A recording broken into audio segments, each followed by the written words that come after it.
Ikinakasalan ng Pilipinas ang matagal nang hinihintay na transition nito sa digital television, kung saan ang mga regulator nito ay ilalagay sa Mega Manila bilang ang unang area o lugar na isasailalim sa analog switch-off.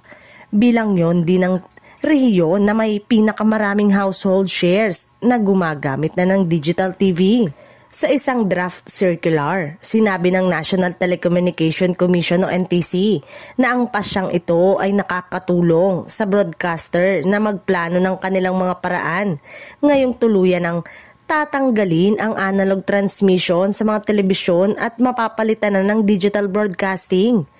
Nasa 80% o 80% ng television household sa Manila ang nakatanggap na ng digital signal noong December 2024.